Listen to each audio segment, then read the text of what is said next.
All right, so this past weekend, I had a couple friends come over to stay the weekend, which is very nice. It's always nice when friends come and visit. Friend one arrives Friday evening, around like 6:30, let's say. Everything's good, we're just chilling for an hour, catching up, walking to Whole Foods. Whole Foods is a kind of a phenomenon for him because he doesn't live near one, so we It is the ogle first at time all you the go. nice Yeah. foods and snacks, and then we come back with some snacks for the weekend. We order some food to the apartment because we didn't feel like going out or anything. After And walking he to says- Whole Foods, don't feel like going out. Well, then he says, I feel a little sick. I was like, huh, okay. He's like, do you need anything? I was like, no, I'm fine. And then the food gets here. I'm like, are you going to eat? And he's like, no, I don't feel so good. I'm going to lie down. I was like, okay, are you sure you're okay? And he's like, yeah, I'm fine. Oh, no. And then 5 minutes later, he says, I'm going to throw up. Oh, no. And then he goes into my bathroom and projectile vomits.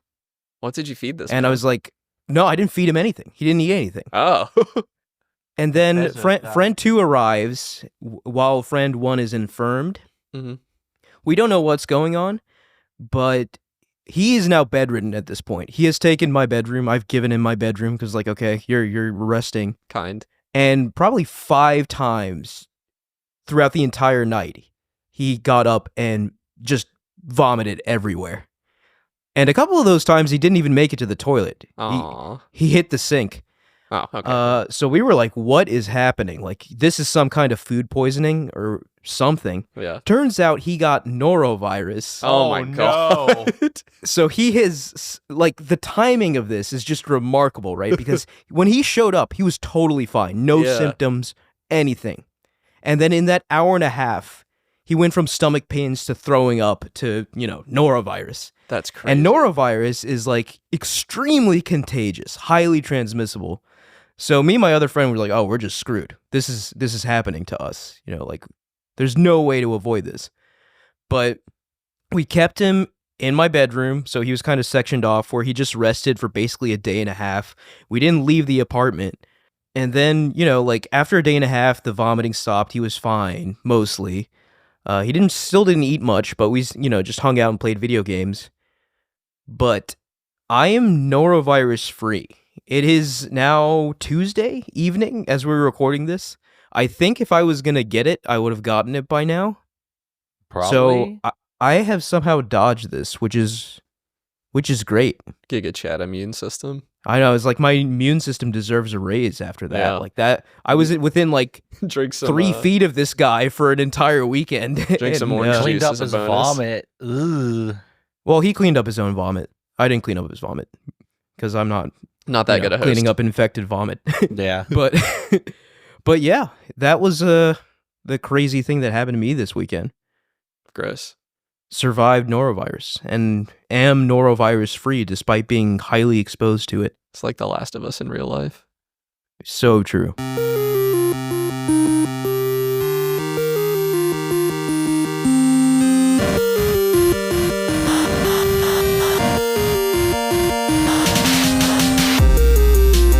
Hey, and welcome back to Game Talk. I'm your host, Sam, and me on today I'm joined by Connor Hey, guys. and Mike. Hello. We're all here at the beginning of an episode. This is a first. A 2025 miracle. It's been months since this has happened, but it is mid-January. I think it is the proper time to do our predictions, state of the industry analysis for this year. I think this is going to be a very interesting year, personally. There are so many things coming down the pipe, potentially as early as the day after tomorrow, if the latest Switch rumors are to be believed, which at this point, I mean, Where probably- there's smoke, there's fire, baby. yeah, so I don't think we want to talk too much about the Switch today. Like, we've given the Switch so many minutes, so many episodes. We can talk about this thing when it's fully revealed. But let's just quickly go over Nintendo. Like, obviously, Switch 2 is happening this year. Whatever they end up calling it, Switch Successor is happening this year. We actually it's have just a a question of game- when they reveal it. But We got a pretty big game coming on Thursday. Big for me, at least. Donkey Kong Country Returns HD. okay, and that's just on Switch. Yeah, that's a Switch game. We got Metroid Prime 4 coming this year. Yeah, Metro Prime 4. So those And I think the more interesting thing to ponder is that obviously Switch 2 is going to launch with some games. What will those games be? If I had to guess, Mario Kart 9. We haven't gotten a Mario new Kart 9 is my guess as well. We have not got yeah. a new Mario Kart since the Wii U. The Switch Wii never U. got one. So Yeah. that's been over 10 years, right? Yeah, I think it is time for a new Mario Kart, and I think that is the perfect launch title for the Switch 2. I'm just going to keep calling it Switch 2 because... Yeah, we I don't mean, it know might it's be called. what it's called. We don't know. I doubt it. But Mario Kart 8 is by far the best-selling Switch game. Like, it's not even close. It's almost 1-to-1 for ownership. It's very... Yeah, like, it's absurd, the sell-through rate of that game. And that's on Switch. You know, obviously Wii U had an install base as well. It was, not I think, the nearly as best-selling game on significant. Wii U as well. But if you add together the Wii U and Switch sales, it's just such a ludicrous. juggernaut of a game. And Mario Kart 9 at launch on a new Nintendo hardware, that has the potential to really like synergize so well, like sell so many consoles, sell so many copies of the game. So I think that's going to happen. Do we think there are any other major first-party Nintendo games that will launch with this thing? I don't know about launch, but this year we'll get a 3D Mario, is my prediction. So yeah, so when not- Switch launched, right, the big game was Breath of the Wild, obviously, and that was, I mean, we know how well that turned out for them. Right. And then we got Mario Odyssey later in the year. So I think it'll be a similar situation. I think we'll get a Mario Kart launch. That's going to be huge. And then later in the year, we will get, maybe not too much later, we'll get a 3D Mario. We got 2 Zeldas in the last yeah, 2 Zelda's years. out. Like, I don't Zelda's think not gonna Zelda's happen gonna yet. make the launch. That'd be crazy. We might get like a Breath of the Wild and Tears of the Kingdom upgrade situation. I kind of doubt it though. We also could see Wind Waker and Twilight Princess HD. Those have been Those were rumored for the longest time, and they're just kind of not. an Ocarina of Time remake wouldn't surprise me either. We haven't gotten one of those in a long time, and that's just free money for Well, Nintendo. my other prediction is that Metroid Prime 4 is going to get pushed to launch with Switch 4 I think or Switch 2. it's still gonna I think it'll be across. It'll come to Like Switch a and Switch too. Breath of the Wild type situation where Yeah. it was a dual launch. I think that's an extremely safe bet. That's a fair bet. But Switch successor happening sometime this year could be announced like moments after this episode is up, which is definitely something I've said before in the past. But I think the more another interesting thing to ponder is that with the launch of this thing, Nintendo will have, I guess, more of a modern console architecturally. And to be more specific, right? Like, I think third-party games are going to launch on this thing in a way that they have not on Wii U and Switch. Yeah, I agree with that. And I think the Switch 2 is going to be a third-party powerhouse similar to, obviously PlayStation and Xbox. Yeah, I think it's safe to assume this thing's going to get your Call of Duties and your FIFAs and your college footballs and Maddens and everything. I think Monster Hunter Wilds is probably has a Switch 2 port cooking behind the scenes. I think that's very likely. Yeah, I think for the first time in a long time, I think third parties are going to launch on Nintendo in a big way. I think most of them will come to Switch 2. And I think a lot of games will get ported to Switch 2 for the first time. So a lot of these games that have, over the past 10, 20 years come out, I think will find their way on Switch 2 and find a new audience on Switch 2. I saw Digital Foundry suggesting that PlayStation might port. Well, this was a question, I guess, that they were asked. The Digital Foundry guys were not suggesting this, but they did a video on it, on the likelihood of PlayStation porting things like Spider-Man 2018 and to Switch. Yeah, to the Switch 2. Wow. I could see it. They obviously didn't have any insider information. This was just a viewer question. But I could see the older games maybe getting ported. I just don't think I don't think the Switch is a competitor. I think the PC is more of a competitor to the PlayStation than the Switch is. I don't see a world in where Switch or a Nintendo console will ever get like a mainline AAA release. Because it's just not the market anymore. People don't buy Nintendos to play your Call of Duties. See, I don't agree. I mean, Doom Eternal, Doom 2016 both did extremely well on the Switch.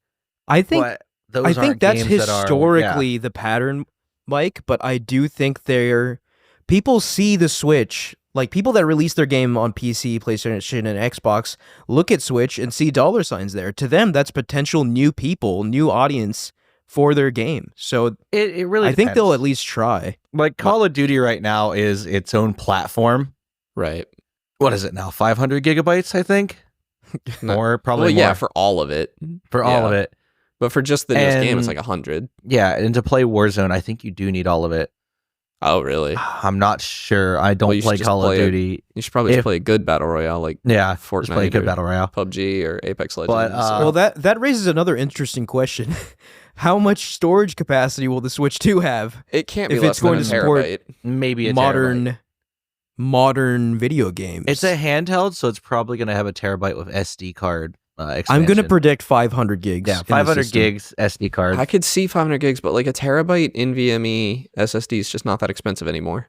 So For some reason, I just don't see Nintendo doing it. I see 500 gigs in the cards Yeah. for Switch 2. I mean, do you think they're Nintendo's gonna do always two been one to do weird storage? stuff. What's that? do you think they're gonna like do two models, a 256 and a 512 or something? Yeah, that could be something. Like that's something Nintendo's done in the past, but Because less than 512, man, you have to buy, and you're not going to be able to replace the SSD. So 512, they'll just be kneecapping themselves so much, especially if they plan on doing. If the target resolution is 4K, 512 is just not enough. yeah. And if this thing will run third-party games, I mean, that's just like Yeah. a handful of games. I'm wondering do you think Switch 2 games are even going to release on cartridges?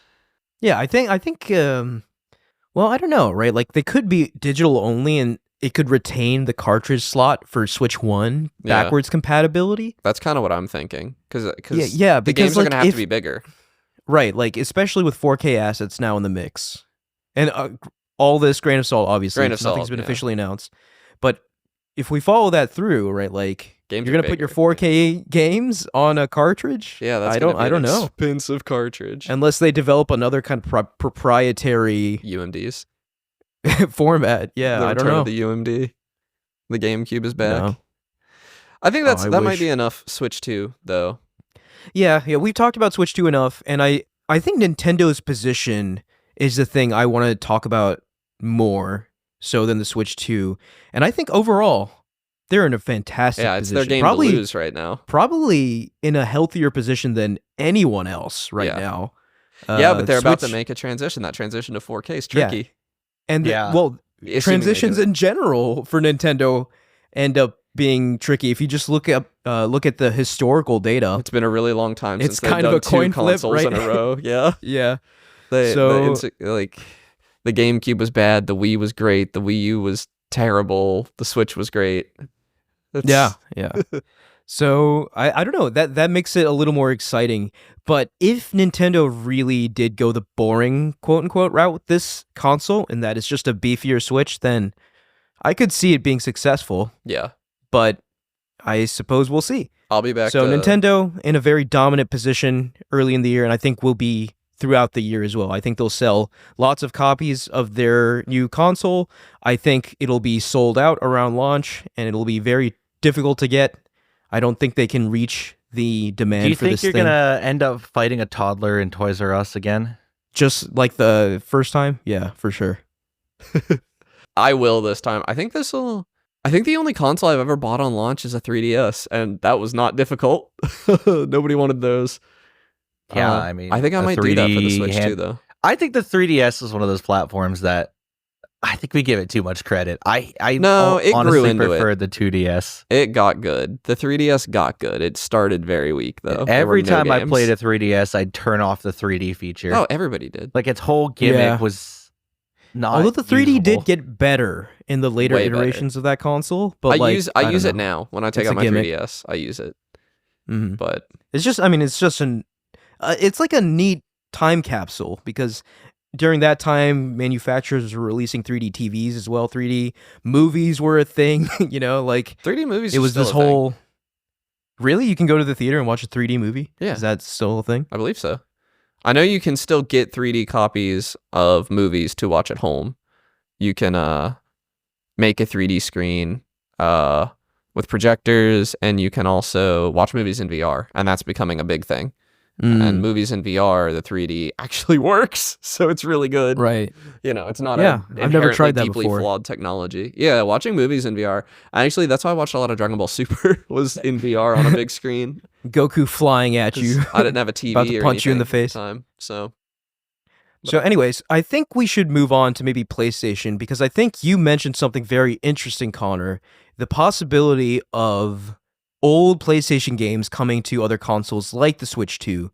Now, we've had this discussion, and people have been having this discussion for so long now, where Sony, will they put their games everywhere? They have been supporting PC with like a year or two delay, but I think the financials of it are such that I think they'll have to support more than one platform just to make their monetary goals, because game development is becoming more and more expensive, and their market share has largely stayed the same from PS4 to PS5. Yeah. So the way to continue to grow financially for them is to put their games more places. And I think obviously PC is the first target. I think before they put their games anywhere else, like on a potential Switch or on Xbox even, they're going to have to do a day-and-date release with PC. PC is going to reach the most people, I think. A well-optimized Yeah. PC port has such a huge audience. And all the ports so far run on a Steam Deck, except for like The Last of Us. So that's a huge audience that they're reaching, not necessarily on the Steam Deck, but on those lower end to mid-range PCs. There's just a lot of those out there, especially Didn't, now. Yeah. With God of War Ragnarok win the Steam Award for Best on Steam Deck. it did, yeah. Yeah, I didn't play it on my Steam Deck at all, but like there is a market for these. yeah, I mean, there's like 2 million Steam Decks out there or something. That's not a Yeah. small number. There's way more mid-range PCs out there than that, though. Way more. So that's a huge audience. And I don't know. I mean, having just played God of War Ragnarok, I can say like I would have been a lot happier playing it at launch with all the hype with everybody else. Instead, I played it years later by myself and had nobody to talk to about it, Yeah. or Well, nobody we that was talked about going it. through it at the same time. Yeah, we talked about it, Yeah. but it's not the same thing. You know that. Like, Right. No, I agree. it wasn't fresh. Yeah, for I anyone think else. I firmly believe this discussion is happening in Sony like as we speak, and there's two sides of the argument that are both very passionate, because I imagine half of Sony wants to keep doing business the way they've done business, in which they attract people to their console. But because of this infinite growth mindset, like all these companies have, eventually that's not going to be enough if you're not selling more consoles than you did previous generation. And launch a line, PS5 is basically neck and neck with the PS4. So while that's really good in terms of like, hey, tens of millions of people are on PlayStation 5, it's not enough for, the shareholders, the company at large. So I think the next logical step is to do day-and-date game launches for the first-party games on PC to see what kind of revenue boost that gives them. I think it'll be And I think we're huge. going to see that soon. Yeah. I think we'll probably see it this year. Really? Well, I mean, what games does PlayStation have in the pipeline for this year? I know on So PC we have The Last of Us Part 2 and Spider-Man. Ghost of Yotei and Death Stranding 2, I think, are happening this year. If And one Death of- Stranding yeah. 2... So Death Stranding was an exclusive when it came out, but since then Koji Pro has gone like multi-platform. So I imagine Death Stranding 2 will come to everything. Ghost of Yotei, I think, is going to be the test. I think Ghost of Yotei launching day and date PlayStation 5 PC is going to sell like wildfire. Like I think it's going to sell lots and lots of copies if they do that. If they do it, I'll buy it just to promote the business practice. Support it. Yeah. Because I think I think Ghost of Tsushima was Sony's most successful game on PC. I might be mistaken about that. That sounds but, right. Yeah. But the PC audience seems to resonate most with the Ghost games. Other than Helldivers, which was day and date. Other than Helldivers, yeah. And by far their most successful PC game. Yeah. So it's not going to do Helldivers because it's not a multiplayer game. But I think the Ghost of Yotei would be an excellent first test. This is a polished, single-player, first-party game. What does that look like when it launches day and date on PlayStation and PC? So that is a bit of a bold prediction, but I think Ghost of Yotei will be their first kind that of is a bold experiment prediction. with that. I hope because you're I right. think they're gonna have to start doing it sooner than later if they really want to keep growing. That's the path forward, unless you can somehow find a new audience for your PS5s, but it doesn't look like that audience exists. That portable audience exists, and they're going to go for that. The portable But audience does exist, and that's a That's great years down point the too. line. Yeah. Yeah, that's definitely not happening this year. No. But it's happening in the future. So the other thing I wanted to bring up, cloud technology, right? So I think I was going to bring this up during games we're playing, but I'll just mention it here. So I'm still PlayStation-less right now at my place in Virginia. So have you My console is at my parents' place in Charleston. I have no PlayStation. I have my Portal though, and I turned it on the other day, and they have added a cloud beta feature to it. So you Okay. can play cloud games on this thing. If you and the beta is only available to people with PlayStation Plus premium membership, which I have. So I tried it out and I was blown away. I was like, really? This cloud streaming technology is really this good? Because like I've streamed games from my PS5 to my Portal often before. I've talked about that. And it's good, right? Like, Yeah. but this was on another level. This was It better than was that? way better than that. Really? It was which surprised me, That does right? Like surprise I me. guess their servers or whatever have really high upload speeds because I was getting a crisp 1080p 60 FPS video Yeah. and no artifacts. Like the image was almost indistinguishable from like native. I was playing games like Demon Souls, which have a lot of detail, and Yeah. I was shocked at how good it looked. Does this incorporate And your there was- save, your cloud saves? Yes. That's cool. Yeah. So I resumed my save on Demon Souls, and there was only roughly around probably 5 hours I spent this past week doing cloud gaming on my PlayStation Portal. There was only one instance where the image became all like kind of cloudy, for lack of Yeah. a better term, like pixelated. Right. And it only happened for like a split second, then went back to normal. That was Yeah. it. That was the only hiccup I experienced. I didn't feel any frame drops if there were any. It all felt like a smooth 60 to me. And I was like, dang, this technology is way better than I had thought it was going to be. It's curious So- to hear you sing praises for this when the latency from frame gen bothers you, because the So, latency for I this will is say- certainly higher. It is higher. That is the big, I don't even want to say big negative. The latency is the same as when I stream from my PlayStation. Okay, that And makes that sense. it's definitely perceptible, Yeah, but it's tolerable. And coming from me, someone who's very sensitive to latency, it is tolerable, right? Hmm. Like the frame gen thing, the latency I think is totally fine. It's It's just just the fluidity of the image kind of bothers me. And even that Interesting. I'm getting more used to as I play more Cyberpunk. I think it's just I had to adjust to it. Yeah. It doesn't bother me as much anymore. But yeah, I just wanted to bring that up as cloud streaming being more and more viable as we progress. No, we gotta in say, 2025, right? Like, caveat, you live in a part of the U.S. that has far better internet. yeah, I have than- Yeah. very good Wi-Fi, Having right? good Like, internet's key to that. but like, it just makes me think back to someone like Stadia, where they had the right idea on their hand, but they just didn't have the games yeah. to really justify their idea, and that's why they failed. It's also just really Uh, hard to convert gamers from their consoles. Right. But Really with someone like a PlayStation or Microsoft, cloud streaming immediately becomes not only a possibility, a reality, right? Like both of them are doing it, and they both have such high install bases, such a large quantity of games that they can actually support the Xbox technology. especially. I mean, Xbox, that software is on everything now. It's like every major smart TV has Right. xCloud gaming. Xbox is going all in on Xbox cloud. is serious right? Like, about it. in yeah. a way that PlayStation is just one of their kind of like branches, but Xbox is really pushing cloud forward. But it's also this is the because, main way everyone's going to play. Microsoft has one of the most robust cloud infrastructures They do. Azure. in tech right They now. have yeah. Azure. Azure's Though huge. I don't know if you guys knew this, but PlayStation is built on AWS. Hmm. So they used to have their own kind of weird proprietary streaming. They bought this company called Gaikai in the PlayStation 3 era. And that was like a very, very early investment back when cloud was really more in its infancy You into had, looking like- into these technologies. But I don't know. There's like a cloud service back in like the early 10s. I don't remember its name. Oh, I was on live. I was an early adopter of OnLive. I had that as a kid.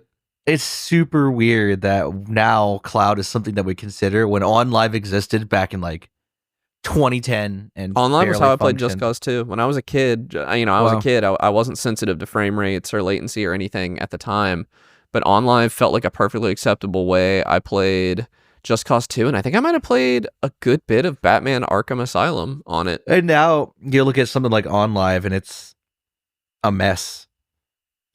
Yeah, because I mean, like, obviously you have these smaller companies trying the idea out, but then you have these behemoths like Amazon and Microsoft coming in. I mean, like, AWS and Azure are the two biggest clouds in the world.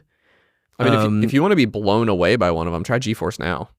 GeForce Now is insane. Yeah. It's because I might like check it out. It's like a 4080 or something powering your game. It's but like I don't know. I was just particularly impressed this time because like it was noticeably better to me than the streaming, which I was not expecting. Yeah. Because like I'm typically just streaming like a few feet away. From my streaming it a few feet away from my console. It's probably the encode. The PS5's dedicated encode hardware is probably nowhere near as good as the servers. Yeah, I'm sure that's it, right? Because like one thing I noticed was the crispness of the image quality. That's not something you get when streaming. Yeah. So I don't know. I think this cloud technology is pretty cool. Definitely not my preferred way to play it, right? Like obviously when a new big budget AAA game comes out, I'm not going to play it here first on cloud. I'm going to play it on my TV. No, but we're people who travel. Copy of the game. We travel for work. But these streaming handhelds, like when the Logitech streaming handheld came out, it was kind of a joke, I think, to us at least. Like we didn't really respect it. I forget what it was even called. But the Logitech G Cloud, maybe? Does that sound right? Maybe. I don't remember. Anyway, like something like that. I'm looking at a Retroid Pocket 5 right now, and that's a modern gaming controller with an OLED screen, 1080p, plays all the retro games, $200, can do Moonlight streaming from my PC suddenly, and it's a lot smaller than my Steam Deck. Suddenly we got something going on there, you know? Yeah. So I think cloud technology, cloud streaming, cloud gaming continues to improve. 2025 seems to be a great year for it though, because like this feature I think launched late 2024 on the portals. Yeah. And it's still in beta, but like I think this thing is ready for prime time. Also, like, I think it's props to Sony for not fantastic for actually improving the portal after like a feature they never said it was going to get. That's cool. I mean, honestly, like this thing is transformed now. Like this is a completely different device. It's a standalone product now. Yeah. Yeah. I could play Astrobot on it. Yeah.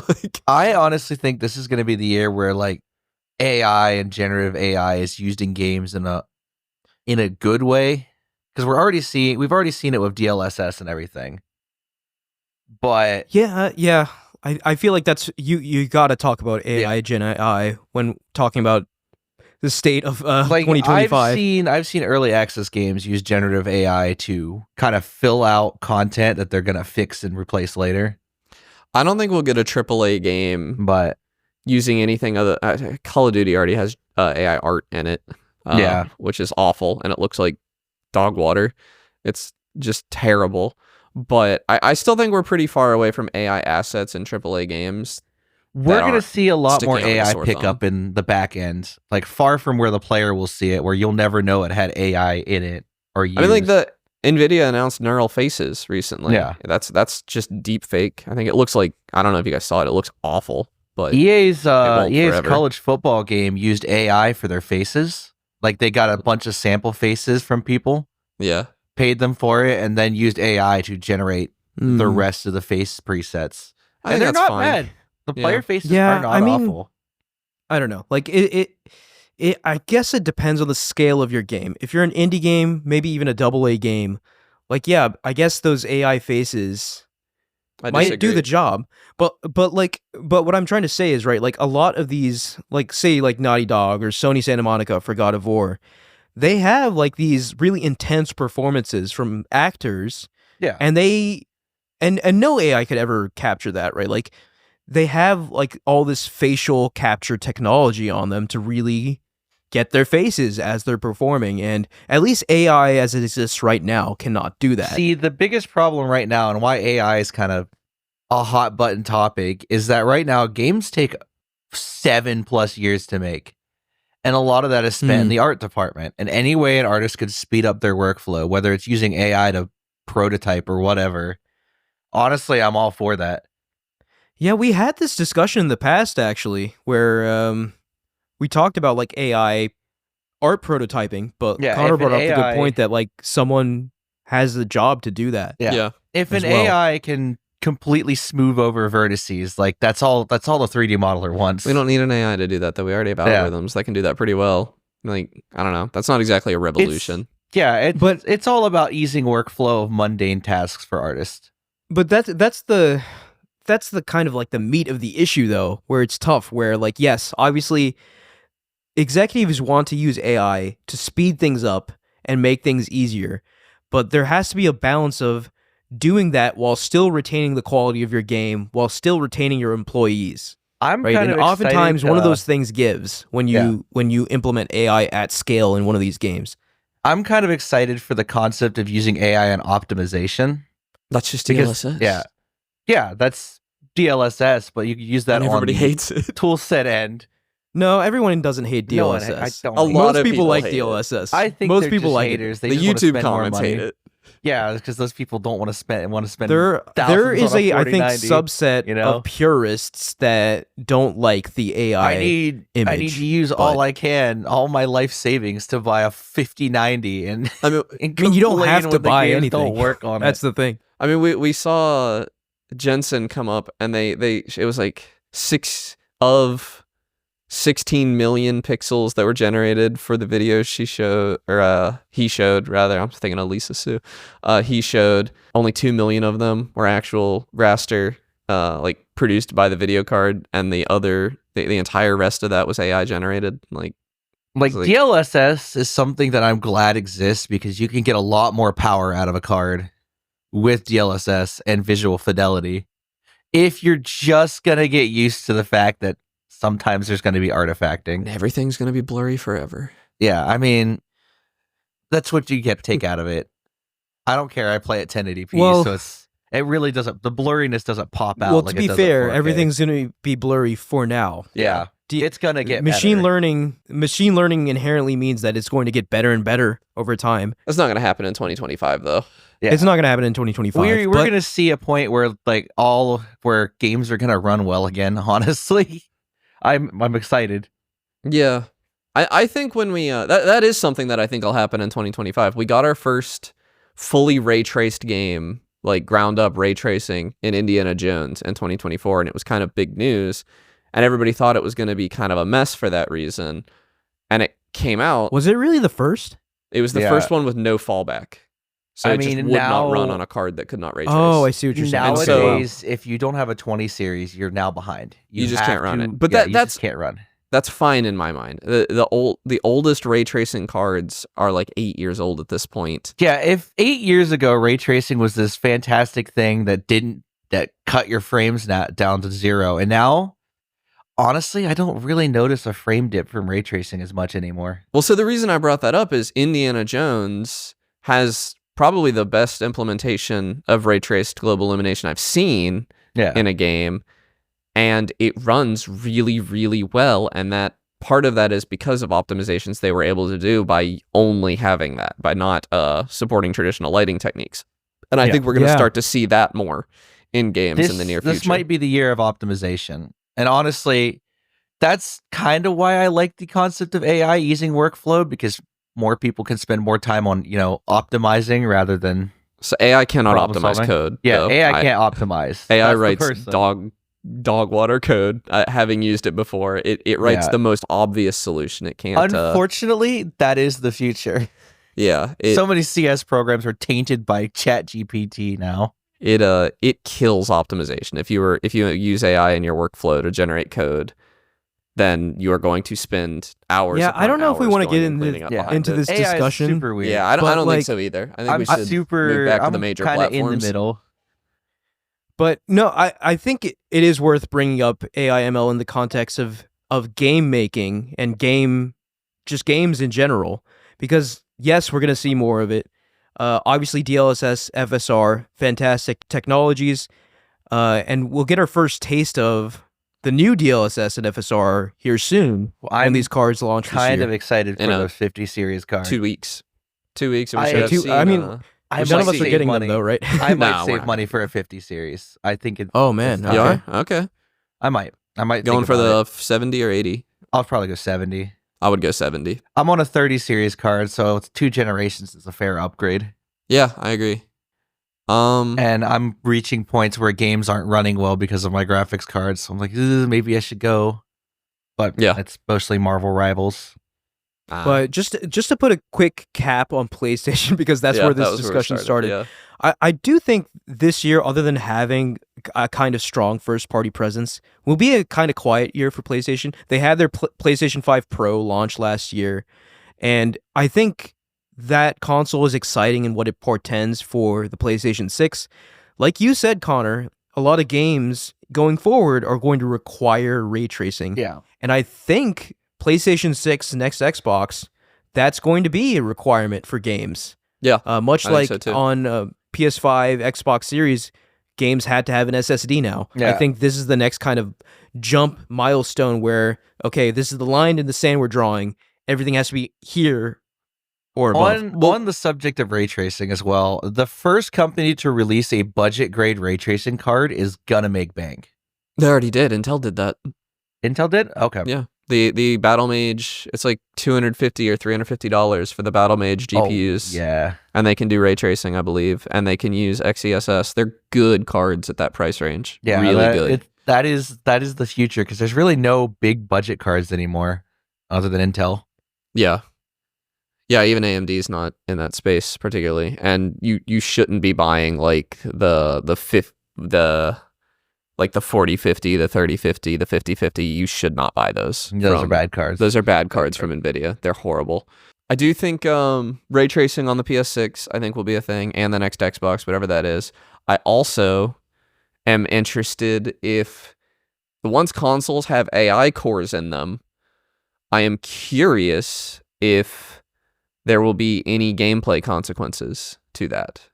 Any real-time AI computed gameplay mechanics. I don't even know what that would look like, but that's not an That's Game option right now. design, So in terms wild. of game design evolution, I feel like that is territory that people are going to start exploring. I think so too. And I think it's Yeah. exciting, right? Because game design, like obviously there are always fresh games, but like at this point, I feel like a lot of us have seen it all, right? There's a sense of that. It would feel like an extension on open world mechanics already, where instead of someone having to sit and make a billion repetitive Radiant quests like you saw in Skyrim and everything, instead an AI just takes all the data it has on the world and just makes it up on the fly. Yeah, I was curious World if we'd is- see that in Starfield.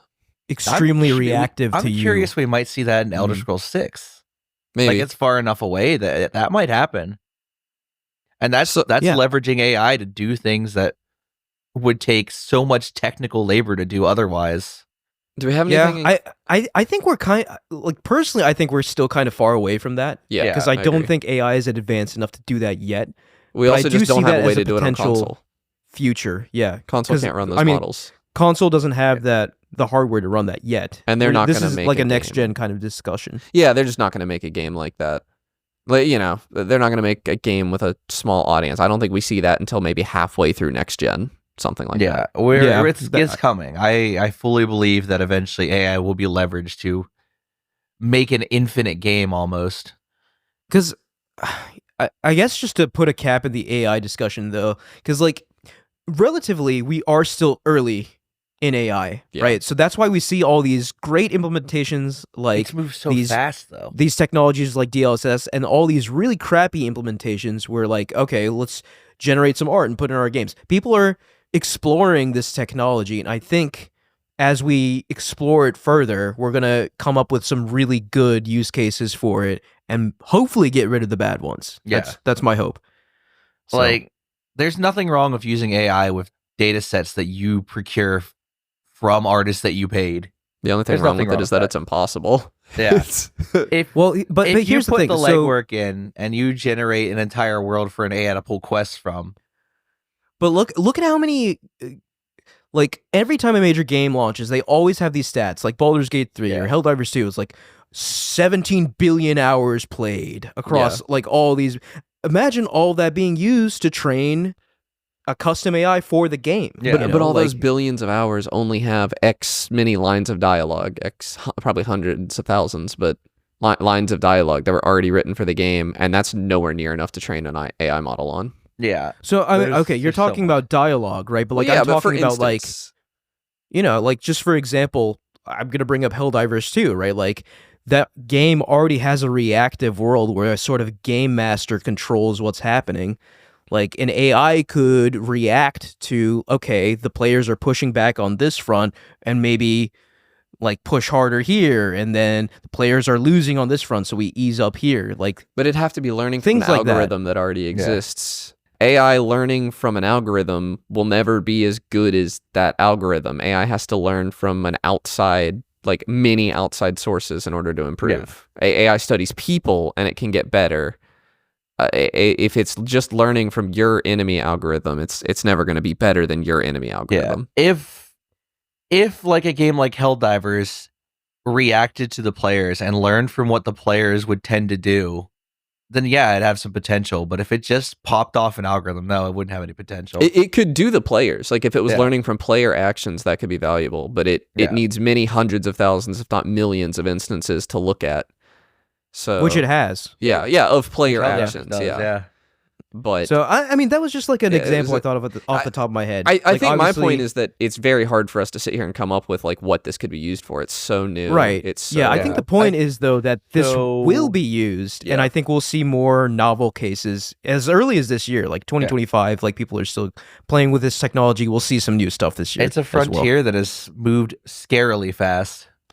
Any last PlayStation thoughts from anybody? PlayStation.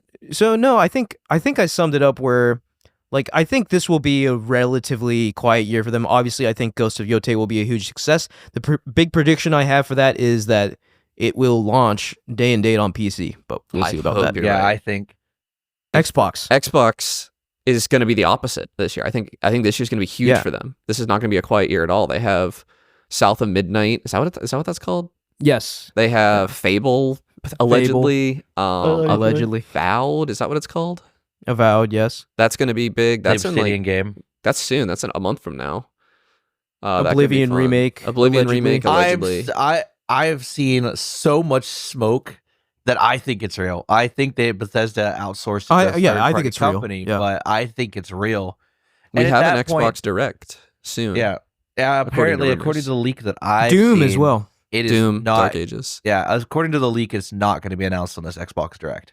Well, what is going to It'll be be the announced at next this Xbox? one. The leak I saw was that a beloved and very old Japanese IP I is saw going to be that, yeah. resurrected. Welcome back, Castlevania. Yeah, Oh, it could literally be anything, could man. be It's so anything, hard. Yeah. There's like no point in old speculating. Japanese IP that Xbox But- owns.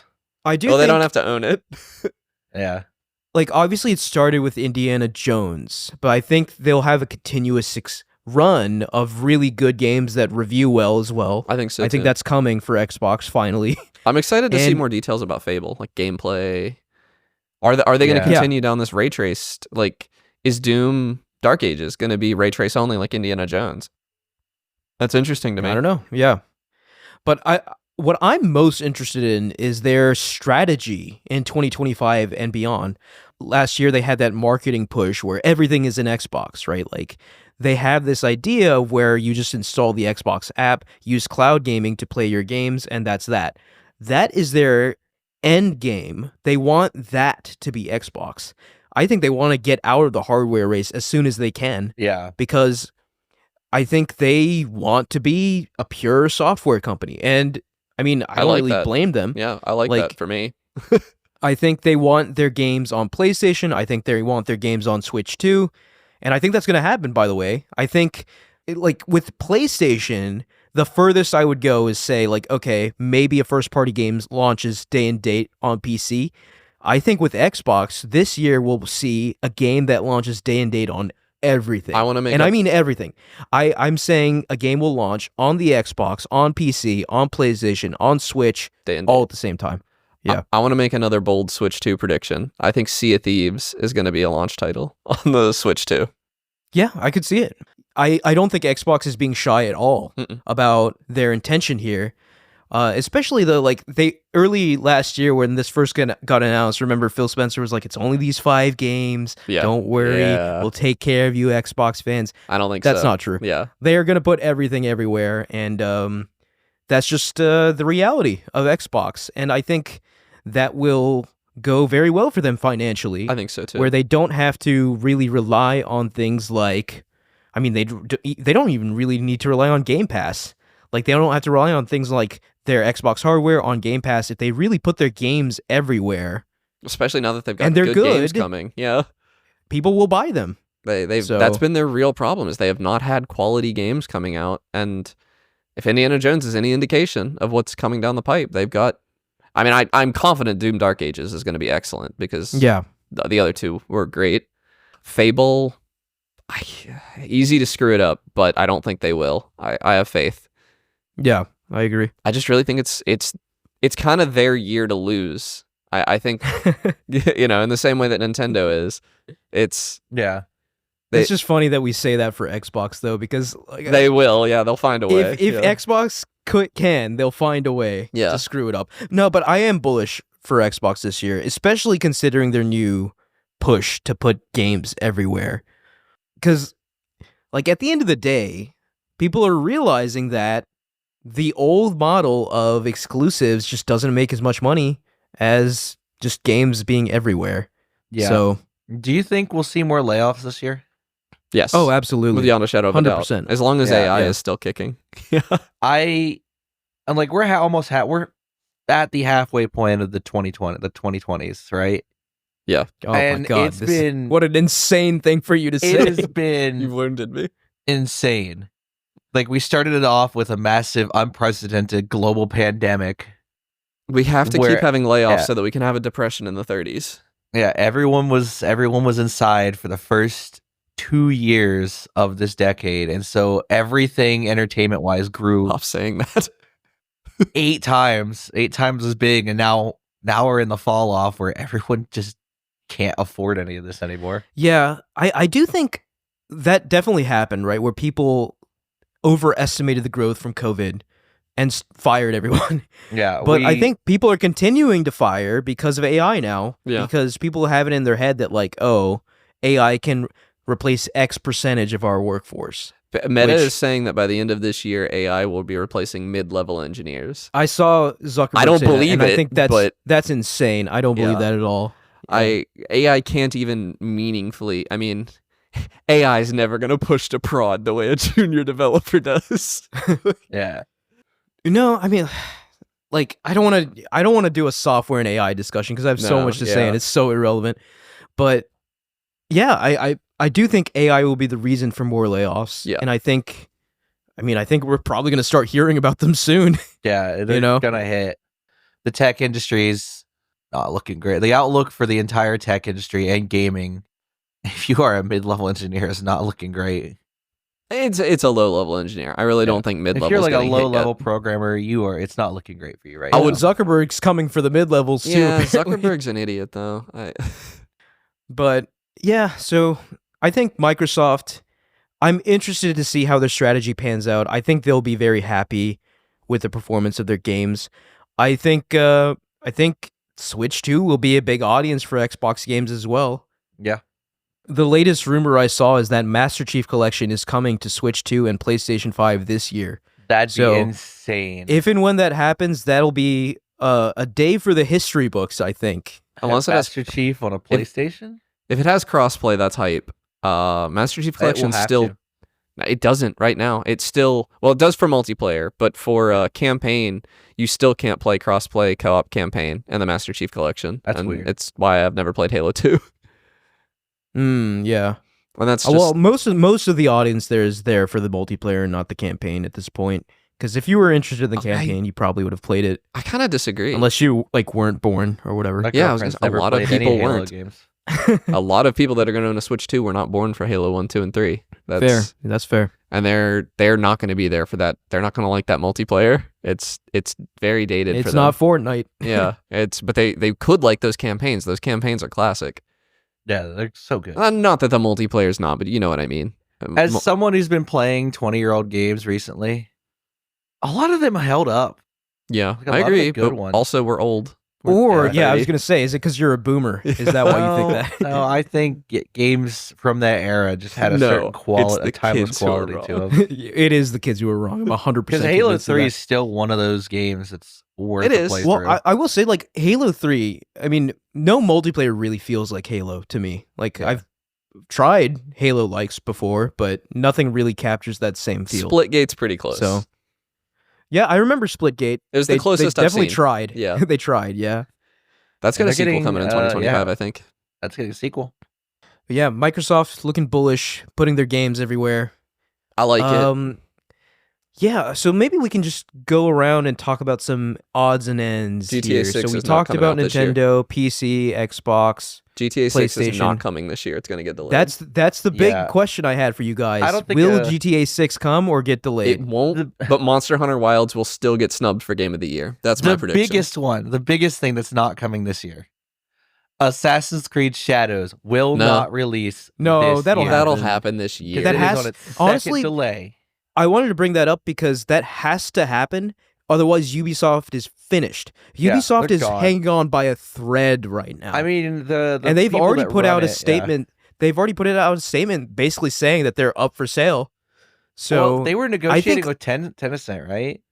but that I think that fell through. It fell through I because wouldn't buy Ubisoft. the family in charge wants to maintain a majority stake in the it. Guillemonts, The Guillemonts yeah. want to still remain in charge of Ubisoft. I mean, I don't think that's going to happen. Quite not frankly, a single company will buy Ubisoft and keep the inept people that ran it into the ground in charge of that company. I was going to say, I know ego is Like- a hell of a drug, but like, how could you possibly have a company as bad as Ubisoft and try to sell it and say, but I want to still run it? How can like, you have yeah. a company that was on such highs a couple decades ago Yeah. was riding as one of those companies that people associated with quality so and I run think it into the ground so like, hard even though and still Ubisoft- want to run it.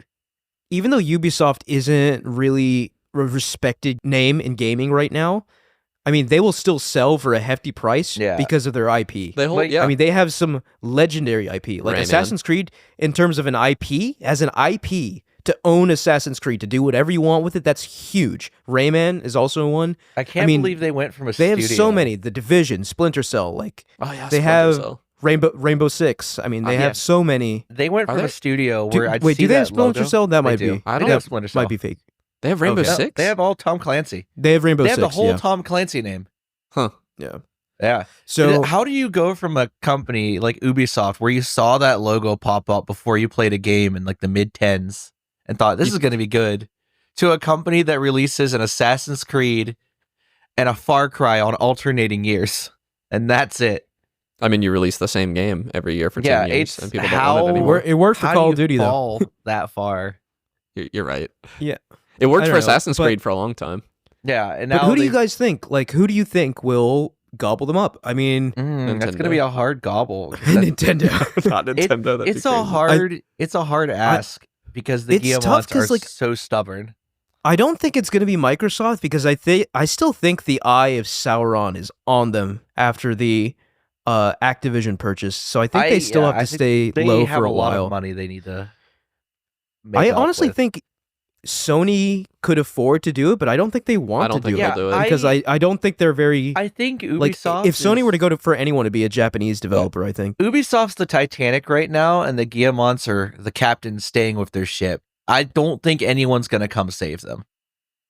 I think they've eroded enough public trust with their NFT pushes, with their shoddy titles that I don't think anyone wants. Oh yeah, I any mean of their if and when IPs, like really. Sega if buys and when them. Ubisoft gets purchased, I think the Guillemonts are out. Yeah. I think there's no world in And which do they they- maintain control. Do of they this even have company. any IPs that are worth a lot? Because the Assassin's Assassin's Creed name hasn't been really big in a while. It's I still. mean, you say that, but each game still sells millions of copies. Yeah, I mean, Meta that's because paid- it's a AAA game. Actually, Meta might acquire them. Meta paid a fortune to get Assassin's Creed Nexus on the Quest, and I don't know. Clearly, they value that IP, and I also think a lot of Ubisoft IPs would translate very well to VR.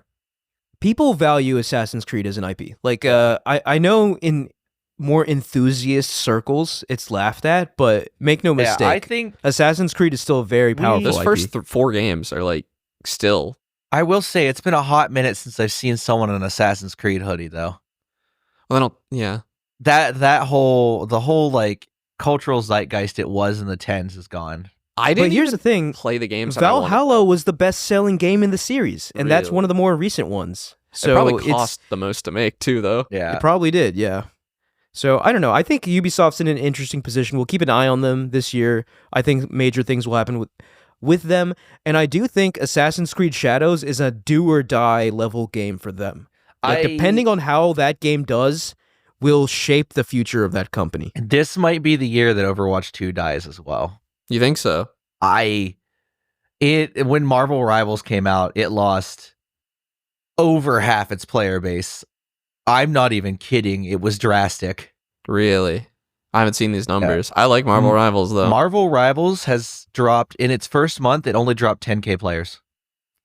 That's crazy. Yeah, it makes sense. Insane. I picked it up thinking I wasn't going to like it that much, and it's really, really, really, really, really, really fun.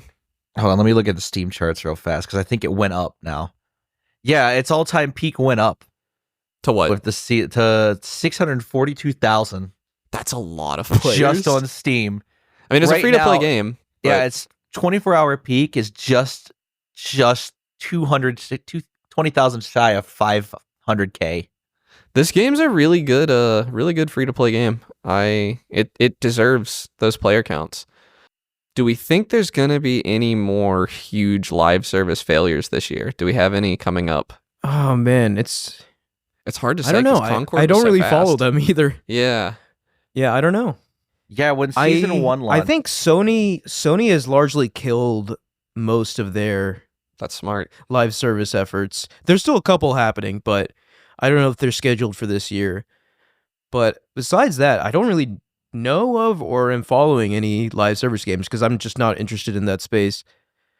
But one live service game that I guess I am interested in, Grand Theft Auto 6. Yeah, that if it comes out that this year. game, yeah, like I still am wrestling with the question of like, does this come out this year or does it come out next year? Because like, if it hits this year, it's gonna be like the equivalent of like a nuclear bomb dropping. Like any game within like a 1 month radius is going to run away, right? Like GTA 6 is the level of game where it announces its release date. And if there are other games around it, they will reschedule. They will delay or go earlier. Like, GTA 6 is that kind of bomb. So, I don't know. Like, I think it's likely that it gets delayed, I think, because historically, looking at every single past Rockstar game, each game has gotten delayed at least once. Really? So, I didn't know that. So, if the odds are, based on history, very strongly pointing to a delay, and which would put it in 2026, right? Because like we assume that right now it is a fall 2025 game. Yeah. So I don't know. It's like I'm leaning 50-50 on it because it really feels like this is the year for GTA 6. But looking at GTA 6. I was like, which one is it again? Right. But looking at history, Rockstar does delay all of their games. So I guess we'll see. It's not coming to PC either way, so I'm not going to be playing it. Yeah, not coming to PC. Well, I don't know. If they delay it, maybe it will come to PC at launch. Maybe. That seems unlikely, though. All right. Any other predictions, analyses for the state of things? I mean, I don't think we're going to get any more live service games. I think they're done. You think they're done? I think live service done. That's no, you're wrong. That's not correct. We might not get any more this year, though. Yeah, I think this year is going to be a complete lack of live services because I think that whole trend has gone away. We'll get some because let me tell you why that it's not going to go away anytime soon is because of that small chance that it hits and the developers make Fortnite money that will keep people coming to live service like moths to a flame, right? Developers are going to keep trying for that because they know the potential revenue there, which sucks for like people like us People with taste. because Yeah. the majority of these games will be failure just by definition of like how a live service game operates. There's only so much oxygen in the room. You can't have like a billion live service games all be successful. So I think the high potential return on investment will keep attracting people or like investors, developers to games like this. And we're going to keep seeing failures because I don't know, everyone thinks that they'll be able to do it. Yeah. I When in agree. reality, very few people can do it. I'd kind of like to go around the three of us and say our most, the game we're most looking forward to coming this year, at least that we know about. Okay, I already know yours, Connor. Yeah, it's Monster Hunter Wilds, and it's going to be Game of the Year, and I'm going to play 200 hours of it, probably. Right now, the game I'm looking forward to the most is Civilization 7. Isn't that, like, imminent? That's like a month. Okay. Yeah. Yeah. It's less than a month. Yeah. And I'm just going to turn into an actual crackhead when that game comes out. I might finally check out Civ 6. I never played it. I have. Yeah, I loved 5. it's in a great shape right now. Yeah, Civ 7 might be a complete mess at launch. We'll see. That's how they usually are. They're always like at their best when the new game comes out. What about you, Mike? Either the Dune survival game they announced Oh yeah. that's supposed to be coming, Dune Awakening, or Yeah. God, I really don't know what's coming out this year. I'm Hollow Knight Silk Song. yeah, sure. That's not a real game. Yeah, that's not a real game. I think this is either the year, that guys. or maybe Civ 7, Yeah. 2 votes for 2 Civ votes 7. for Civ 7. Wow. maybe Avowed. I'd say Avowed. Avowed. Yeah. Avowed I'll take. Avowed will hold me over until Monster Hunter quite adequately, I think. Because that's like Oh mid wait, there's a new month. Ken Levine game coming this year, isn't there? Yeah, the new like BioShock-like Is it- game. What's it called? Judas? Judas, yes. That'll Yeah, be good. I'm kind of That'll looking be really forward to good. that.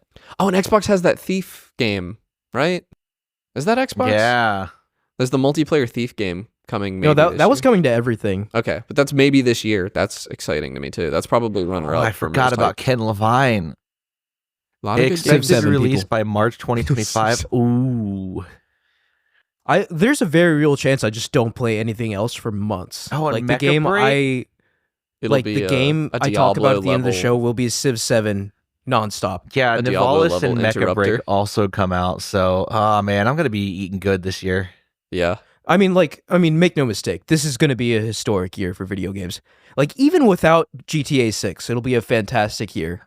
Like, with GTA 6, then I don't think there's any question that it's up there as, like, one of the most historic ones. Maybe not for quality, but for number of copies sold. I don't remember half the announcements, but I feel I'm like I willing was to give eating GTA good. 6 a chance, man. I am Like, too. I give GTA 5 yeah. a chance. I didn't like it. I didn't like 5 either. But I let's see. actually have never liked a Rockstar game, so but I'll Well, I'll keep touching that is kind of hot on stove. brand for you, though. That's not fair. Actually, they did Max Payne 3 and I thought it was really good. Max Payne is good. Yeah. But that's a Remedy game first and foremost. Oh, Yeah. Firebreak. Oh my god, I forgot about that. FBC Firebreak is probably my second most anticipated. That's Remedy's new game. The Alan Wake Oh. Control. They're doing a non-Alan Wake non-control game, huh? No. FBC is Federal Bureau of Control Firebreak. So it is in that universe. Oh, It's gonna okay. be a it's gonna be a live service, I think. It's a 3-player shooter situation, but I'm still excited to try it. All right. Are we good with predictions for this year? Feel like we I feel good.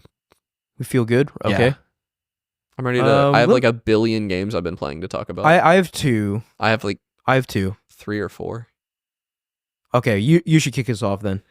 I'll kick us off with man, I almost said Assassin's Creed Valhalla. God of War Ragnarok Valhalla. I finished God of War Ragnarok. Loved the ending. Honestly. Oh yeah. Yeah, they do a falling action way better than a lot of games do. They actually had stuff after the final boss. It Yeah. wasn't There was quite the resolution. A lot of conversations. there's even new side post-mortem. quests. Yeah. Yeah. Oh yeah. Did you do the funeral? I did the funeral. Yeah.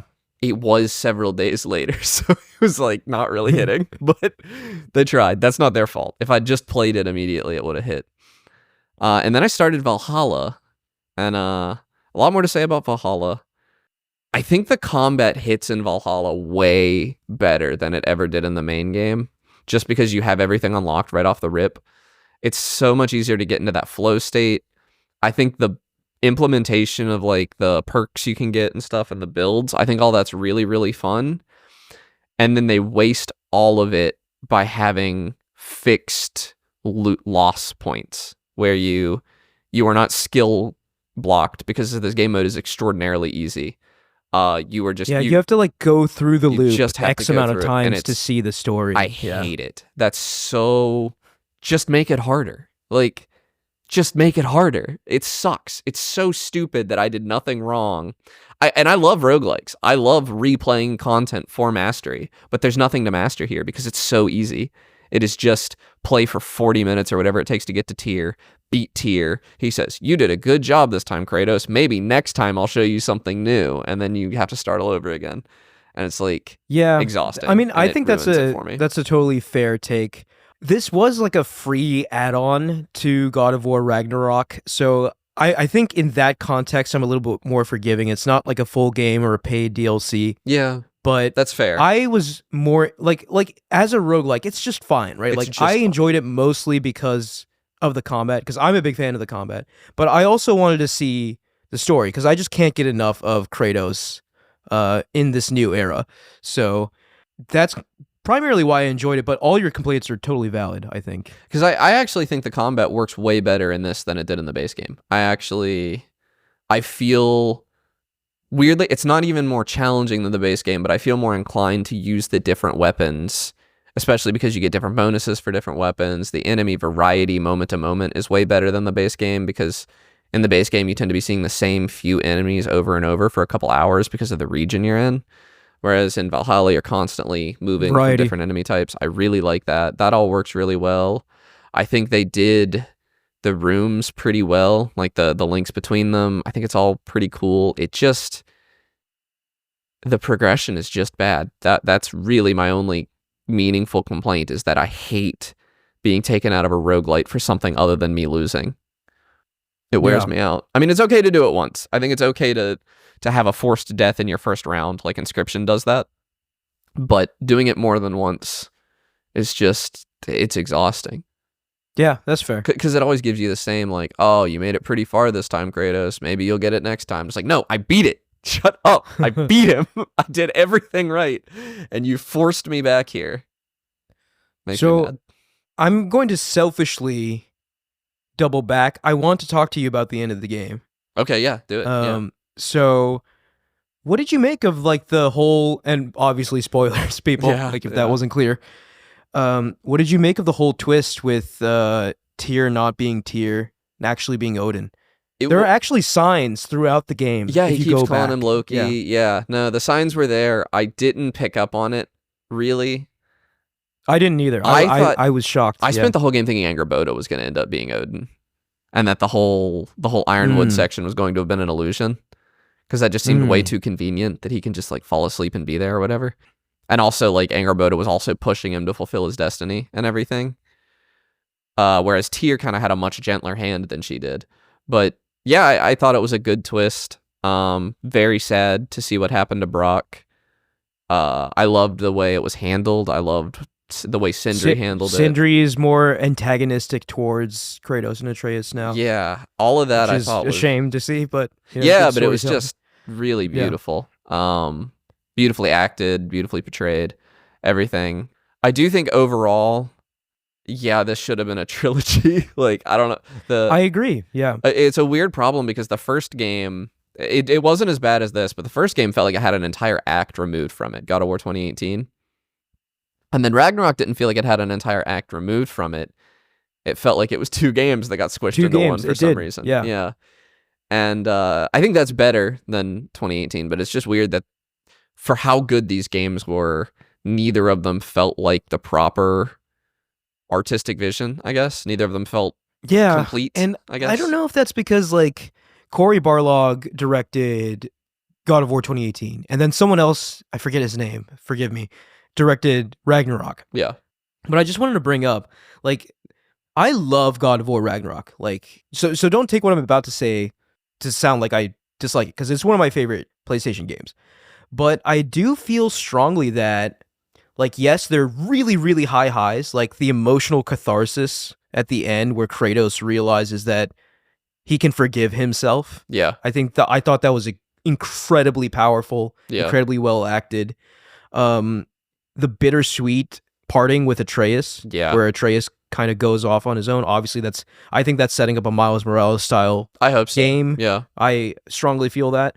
But I gotta say though, I was a little bit let down by that final battle. Oh, that final battle's nothing. It's Especially because the way the story was building it up was just incredible. Yeah. Like, you felt like the weight of the world was on Kratos' shoulders, and like a historic, climactic, world-shattering conflict was coming. And it wasn't that. No, right? the whole It was final way scene smaller didn't than work. that. I mean, I'm a person who's seen the Battle of Helm's Deep, right? And Yeah. after they pulled that off on film, war scenes were changed forever for everyone. And the only game, it's why I like Helldivers so much, is that I think Helldivers pulls it off. But there were clear technical limitations. I blame the PS4 for this. But I hear you saying that, but I don't buy it, because I look back at what God of War has done in its own franchise. Really? If you look Okay. at God of War 3, that is some of the most epic, high-scale action you will ever see in a video game. And it, in terms of scale and what is happening on screen, it completely trumps Okay. what happens in the final battle of God of War. Because in Ragnarok, it's like they keep talking about armies, and I'm thinking, do you mean these 10 guys? So, like, but I mean, having the context of like just God of War 3 alone, the final battle, and not even the final battle, the intro to that game was more epic than the final battle in Ragnarok, which The final I don't know, battle, I the get final, it. like the actual Like- final boss feels extremely half-baked. I get it, because like obviously God of War after 2018, it's still God of War, but it's a lot more subdued, right? Yeah. It's not going to be that crazy, bombastic, insane set piece level stuff that was happening in the original trilogy, and that's fine, right? But like, I thought and I felt that we were building up to a moment like that at the end of Ragnarok, and it didn't happen. Yeah. And that kind of just left me with a little bit of disappointment. But obviously, like, that game makes up for it in other ways, like the storytelling being so good, the characters, the emotional catharsis, like I was saying at the end of the game. So not all bad there, but like it did disappoint me in the moment. I agree. I didn't feel maybe as much disappointment as you because I don't have that context, but I did, like, I was chuckling to myself. Like, I think I did something that I shouldn't have been able to do, which was that I got like a phone call or something and somebody wanted to hang out, and I turned the game off in the middle of that like war scene at the very end of the game. And I was not engrossed enough that I didn't want to do that. I voluntarily walked away from the game because it was just... and at the climax of a game, especially a game like God of War Ragnarok, you should be engrossed enough to where like you would have been like, okay, hold on. Yeah. You know? And it wasn't. But, I still think it sticks the landing because of how well it handles the falling action after everything. Yeah. It does that very well, yeah. But yeah, And I do think, like, let's see, like, there are definitely a lot of emotional moments in this game, but the scene that really got me, for some reason, I can't even explain why, maybe something innate within me, but if you remember the night before the war, Kratos has that dream, and he dreams of his wife. Yeah. And she basically tells him to, I even forget the exact verbiage she used, maybe you'll remember, but she tells him to, like forgive yourself, basically. Yeah. Like, let it go. And I just thought that was such a powerful scene. I Like, felt that Yeah. that got me more emotional than any other scene in this game. That's... And I thought that was incredible. Yeah. The thing that made me the most emotional in the game was at the beginning when Fenrir died. And then again... that was very sad too. Yeah. And then again, spoilers, when Fenrir came back, I was like, yeah, let's go. Oh my god. And how cool was the scene where you fight off like the Valkyries, right? And Atreus is in like bear mode, and it's just Oh my god, yeah. And the Kratos standing with that- a bear after you demolish those fools. That was like, QTE ugh. done right. And not many games That do was so QTEs good. right anymore. Oh, God of War does QTE right. They've always The secret had a sauce penchant for is QTE. to have the action you're doing in the QTE already associated with that button. And they nail that. Yeah. Like, all of Kratos' moves are X. All of or no, all of Atreus' moves are X, all of Kratos' moves, I'm on an Xbox controller, all of Kratos' moves are triggers. It works. Yeah, so a lot of high highs, and okay, so I'm going to say something crazy, all right? Yeah. I think after getting some distance from it and looking back at everything, yeah, I think I prefer God of War 2018.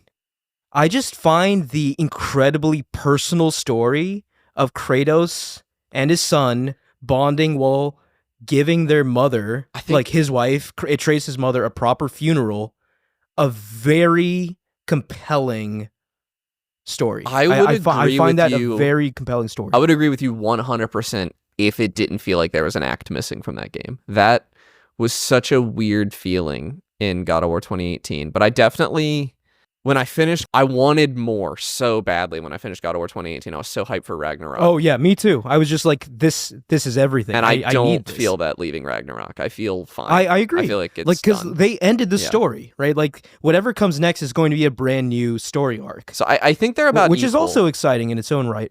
Yeah. I think they're even for me. And I would complain a little bit that I would like to have seen some improvements in Ragnarok that I didn't see. Like, they didn't really meaningfully improve all of the faults in 2018. None of them were fixed in Ragnarok. So I do think, though, like, you could conceivably consider 2018 and Ragnarok one giant game. Yeah. Like, you could really think of it that way. That's how I would do a replay. I would play them back to back, probably. So that being said, I think whatever comes next, I think has a lot of potential for new mechanics, new systems, refining the formula. Getting rid of the RPG stuff. So, please God, get rid of the RPG stuff. I know people have been saying Egyptian mythology next. I don't know if that's where they'll end up going. Obviously, Atreus' story still needs some resolving wherever that ends up going. So, yeah, man, I love these characters. I can't wait to see what happens next. What if he's just not in the next one? What if he has a new kid? Just like he doesn't have a son anymore. Yeah. What if? Like, or what that if was old news. He married again and has a new son. Dang, Kratos! I didn't know you were like that. It'd be his third family, right? Fourth. This is his second family. Atreus. He used to have a wife and kid, and they died. Yeah, Calliope. Yeah. One thing I forgot to mention this, I think last time we talked about God of War Ragnarok, but you were mentioning like how you had like mixed thoughts on the spear and you didn't like how it looked and all of that. Mm-hmm. One thing I forgot to mention that I'm going to mention now is that I really like that the spear was more of a callback to his Greek origin. Like that was a Greek weapon. Okay, I didn't pick up on that at all. So that makes sense, I guess, now that I think about it. But all right. I have taken up enough of our time talking about Ragnarok. I never really had the opportunity to talk about the story. No, like we never got to talk anyone, spoilers because I wanted to play it and I didn't get to until now. So I'm glad we finally did this. Good game, even though it was like years in the making. Thank PlayStation. All right, Mike, how many games do you have? I really haven't been playing anything other than Marvel Rivals. Well, Marvel Rivals is one of mine. Okay, so we can talk about let me go, and then you two can talk about Marvel Rivals. So as I mentioned at the beginning of the show, I had a couple friends who came over, stayed the weekend with me. We couldn't really do much because one of them was so sick. We basically just played video games. And these friends in particular, they don't play many video games. To them, video games are still largely frozen in the late 90s, early 2000s. Yeah. So that being said, my friend brought his Nintendo 64. He brought his copy of Pokemon Stadium 2. He brought his adapter. He brought his copy of Pokemon Yellow, and he brought a Game Shark. So that's basically what we did. So we played Pokemon Yellow on the TV via the expansion pack on the Nintendo 64 controller on Pokemon Stadium 2, like emulated through Pokemon Stadium 2. And we didn't do a Nuzlocke or anything because those end up being too stressful. But what we did end up doing is that he told me to just pick a Pokemon, any Pokemon, and I just randomly said Growlithe. Yeah. So he used his action replay to hack in a Growlithe at the beginning of the game, and the challenge was to just beat the whole game with Growlithe. With just Growlithe. With just Growlithe, no one else. So that's tough. Growlithe sucks. Yeah, I was going to say, I would have trouble getting past Brock. Like, you'd have to do a lot of training. Yeah, he doesn't have any good moves, especially Gen 1. Is a very bad Pokemon. Like, obviously, Arcanine is, like, very good. Were you allowed to evolve it? No, we didn't evolve him. So you probably had to grind to, like, level 80, level 90. Yeah, we did have to grind a lot. Obviously, Brock was a huge challenge. Misty was a huge challenge. Yeah, he doesn't learn Ember until like level 18.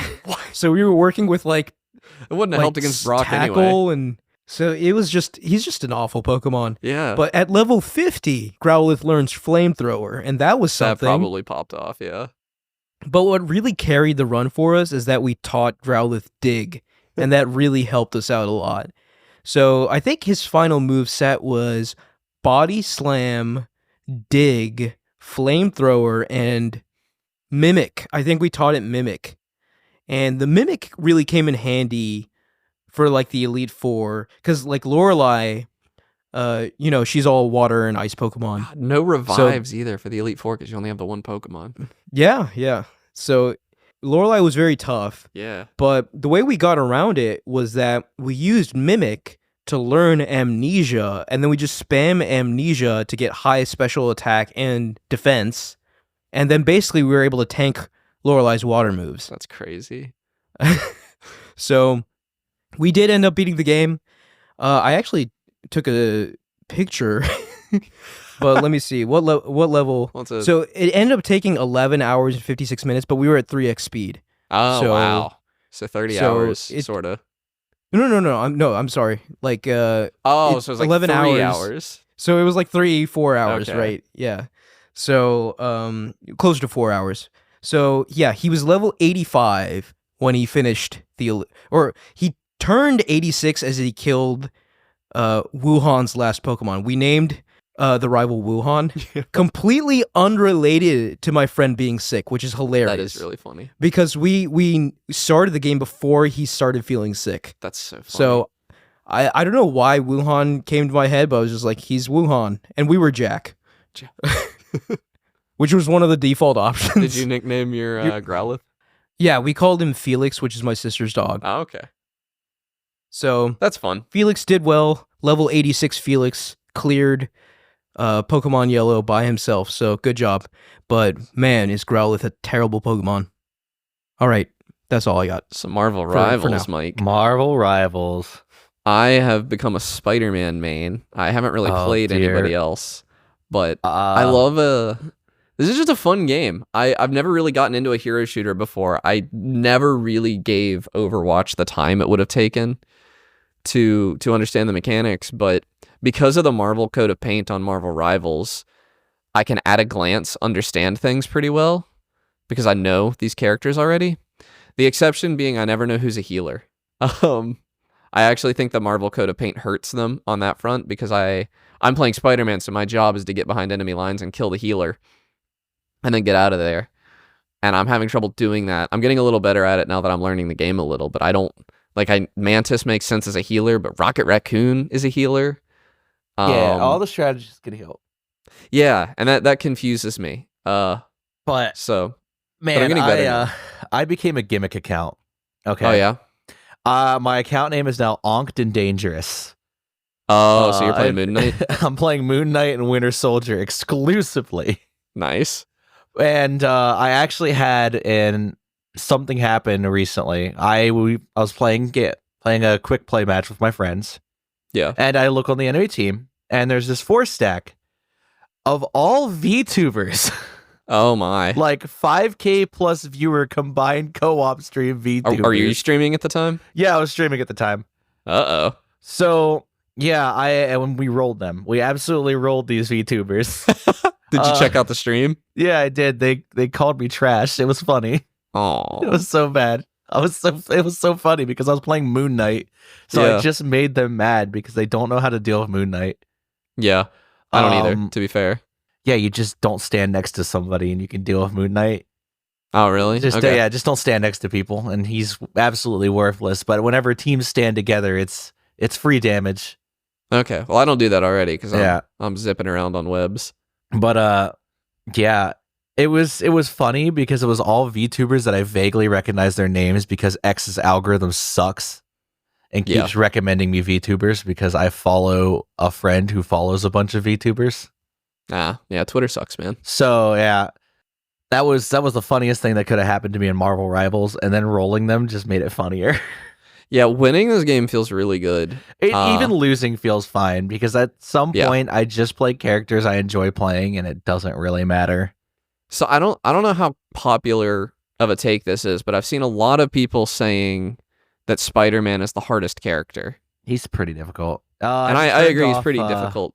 I turned off the auto web swinging so that I can use the web zip. I had to do that. Yeah. The fact that he has his own settings in the menu is crazy. I honestly think the most hype moments in that game is when you manage to hit an alt reset on Winter Soldier. Oh yeah, and start chaining ultimates. Yeah, because it does get a little goofy. I mean, I've been playing Spider-Man, and I'm usually not somebody who's gonna pick the hardest character in a game because I don't usually feel like the rewards are that good. But when they are, when the juice is worth the squeeze, baby, I'm Spider-Man squeezing. Is worth the juice. So fun, dude. So fun. It is so every worth character the in that game's fun. There's not a single bad character in Marvel Rivals. And I don't even think Overwatch was capable of it. There were 33 characters in that game, and all of them are good. Yeah, and they're planning on adding more. There's going to be a new character every month and a half, they said. Yeah, we got the first 2 members of the Fantastic Four with season 1. So we have Invisible Woman and Mr. Fantastic. I hate Mr. Fantastic is Luffy. He's so up there. Funny. He's got gear so 3rd. Yeah. And then here soon we're going to get the Thing and Human Torch. Okay. So already in just their first month of existence, they've added 4 characters confirmed. That's nuts. I really love the art in this. I wish there were more alternate skins, but I figure that'll just come with time. Yeah, but I don't really love any of the Spider-Man skins yet. But I'll probably spend some money on this game. I like bought it enough. 2 battle passes, and the battle passes stay forever. They follow the Helldivers model. So if you do buy a battle pass, you can continue to work on that battle pass. That's really good. Yeah, it's good monetization. I don't feel bad about spending money. They don't give you back the currency you spent on battle passes, but that's fine. Again, if you keep it forever. You keep the battle pass forever, so you get more value in skins anyway. I think it's. I mean, how much is the battle pass? $10, $20? That's $10 every couple months. That's an easy comp for how much I'm liking this game because I think I'm actually going to get into. I'm going to rank queue in this game, and I've never done that before in any game. I'm ready eventually to start grinding rank, but I'm just having so much fun playing it that there's no other reason. And it's cross-platform. It's so good. Yeah, I've been playing with my buddy Tyler on Xbox. Just play it. The only thing is you can't play ranked with crossplay. Oh yeah, that's weird, but. I kind of get it, an aim thing, but so many of these characters are melee. I think it's kind of silly. I love the fact that half the roster is melee only as well. Yeah. No, what's interesting is I feel like these are new mechanics to me because I've not really played a lot of games that do this, but cooldown management is just as important as positioning and aim and everything in this game. And I'm like, oh, is this why people like League of Legends? Is this why people like Dota? Now, in retrospect, why didn't anyone make a superhero-themed hero shooter before this? So now it just seems obvious that this was the best fit for a hero shooter. You already have an established universe to draw people into these characters. I don't know if it's really that simple. So much. Because the blueprint before this was something like Ultimate Alliance, where all the characters play so similarly, they really try to fit them all to the same mold. And the beauty of Marvel Rivals is that all these characters do feel really different to play. Yeah. Their mobility is like Spider-Man is just not the same game as everybody else. And what's wild is the thing about hero shooters and what keeps people coming is they get attached to the characters. You don't even have to go through the legwork of getting people attached to these characters. And that's why it's working for me. Spider-Man, he's right there. That was something it never worked for me in Overwatch, was that they were acting like I cared about these characters. And the same in the brief time I played League of Legends and Dota a million years ago, they were acting like I should like these characters and care about them, and I do not. I don't care about them, but I care about Spider-Man. I love hearing Spider-Man joking with the people in the lobby before the game starts. It's so good. Now it's getting old. I've heard enough of it. Good, but it's really fun. As far as a free to play game, it's I recommend this very highly. Yeah. Really fun game. This all started because I was talking about playing Iron Man, who I have not played in so long. I've just been playing Winter Soldier because he's fun. And I do want to say, I cannot stress this enough. I called it. You guys were both ready to hate on this game when it got announced, and I said that game won't be that bad. That it looks slightly fun. I was skeptical Because Overwatch left such a bad taste in my mouth that every time I heard hero shooter, I thought, oh, here we go, another one that I might like, and it'll get killed immediately because Overwatch is just better. But It did now look it a little looks like generic. Yeah. Overwatch might get killed by this. Yeah. I've that's all I've never got to seen say. a I think it's really Titanfall fun. as fast as Marvel Rivals is doing it. Yeah. Because queues are still instant, and we're a month out of release. The Gooners love this game too. Yeah. The mods are funny. Well, the mods are broken, but the mods were funny. It was very funny that I could replace Winter Soldier with CJ from Grand Theft Auto San Andreas. Do you get banned for doing that? No, before season 1 you didn't, because you didn't modify pack files. Okay. Nothing was modified. You just stuck it in the game directory and it read it and loaded it, but they patched Interesting. that out with season 1. So there's no Okay. longer work. I figure they're going to lock down, because the only monetization is skins. I figure they're going Yeah. to clamp down pretty hard on the skin mods. But I like We'll it the see. game. I like it the game. Emma, do you have another All one? right. Yeah, I have one more. So, like I mentioned earlier in the show, I was messing around with cloud gaming Yeah. on my PlayStation Portal, and I tried a bunch of games in quick succession, like Demon Souls, a few others, but I really dug my hooks into one game, and that game is Dead Cells. So, Dead Cells came out, I think, in 2018, Yeah, it's an old really long time ago. It's so And fun. I though. remember when this game came out, I was just like, this is really cool. I want to play it. And then I never did until now. So Very similar 6, experience. 7 I bought years it and didn't play it. later. But I'm glad I'm playing it now because everything is out. All the updates are out. All the DLC is out. And it's generally just like in its final state. And I'm really, really liking this game. So I've just been playing it on my Portal for a while before bed each night. And it's an addictive game, man. And the coolest thing about it, I think, is just all the respect that it pays to many, many other indie games. Like, for example, you can get weapons from other indie games, like the nail from Hollow Knight. You can use that, and it has the same mechanics as the nail in Hollow Knight, as in really? you can do like Like the jump bouncing. and do a downward strike and bounce, That's and that's the cool. only weapon that can do that. That's and I was sick. just like, oh, this is so neat. And the ruby key, sapphire key, emerald key from Slay the Spire are in this game, and you can unlock them the same way you do in Slay the That's Spire, sick. which is amazing. And I've yet to figure out what that actually does in this game, because getting the ruby key is very tough because it requires like 10,000 gold on a run, Oh, wow. which I have not gotten to yet.